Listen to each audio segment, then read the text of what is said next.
Hello, I'm Jessie. And I'm Justin. And this is Folk and Fairy Tales for All from the Aloha Community Library.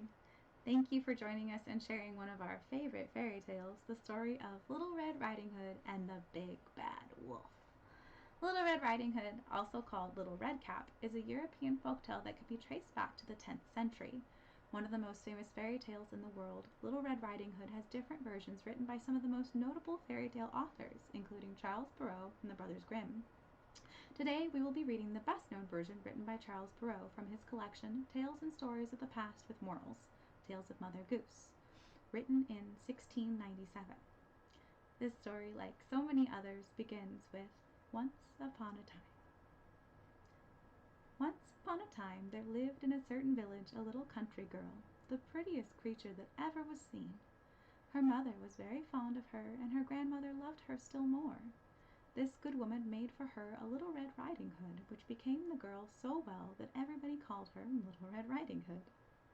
One day her mother, having made some custards, said to her, "Go, my dear, and see how your grandmother does, for I hear she has been very ill. Carry her a custard and this little pot of butter." Little Red Riding Hood set out immediately to go to her grandmother's, who lived in another village. As she was going through the wood she met Gaffer Wolf, who had a very great mind to eat her up, but he dared not because of some woodsmen hard by in the forest. He asked her whither she was going.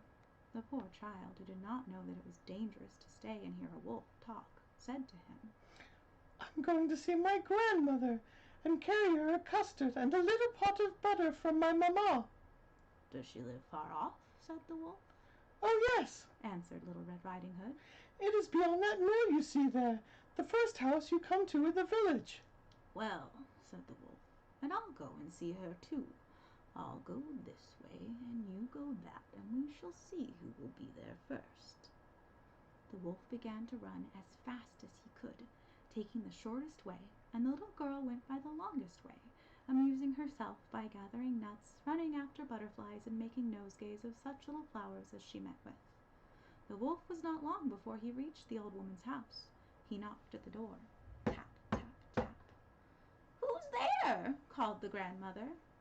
"Your grandchild, Little Red Riding Hood," replied the wolf, imitating her voice, "who has brought a custard and a little pot of butter sent to you by mamma."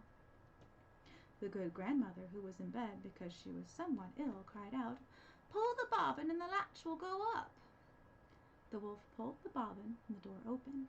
He fell upon the good woman and ate her up in no time, for he had not eaten anything for more than 3 days. He then shut the door, went into the grandmother's bed, and waited for Little Red Riding Hood, who came some time afterward and knocked at the door. Tap, tap, tap. "Who's there?" called the wolf. Little Red Riding Hood, hearing the big voice of the wolf, was at first afraid, but thinking her grandmother had a cold, answered, "'Tis your grandchild, Little Red Riding Hood, who has brought you custard and a little pot of butter sent to you by mamma." The wolf cried out to her, softening his voice a little, "Pull the bobbin and the latch will go up." Little Red Riding Hood pulled the bobbin and the door opened. The wolf, seeing her come in, said to her, hiding himself under the bedclothes, "Put the custard and the little pot of butter upon the stool, and come lie down with me." Little Red Riding Hood took off her shoes and went into bed, where she was much surprised to see how much her grandmother looked in her night clothes. She said to her, "Grandmamma, what great arms you've got!" "This is the better to hug thee, my dear." "Grandmamma, what great legs you have!" "That is to run the better, my child." "Grandmamma, what great ears you've got!" "That is to hear the better, my child." "Grandmamma, what great eyes you've got!" "It is to see the better, my child." "Grandmamma, what great teeth you've got!" "That is to eat thee up." And saying these words, this wicked wolf fell upon Little Red Riding Hood and ate her all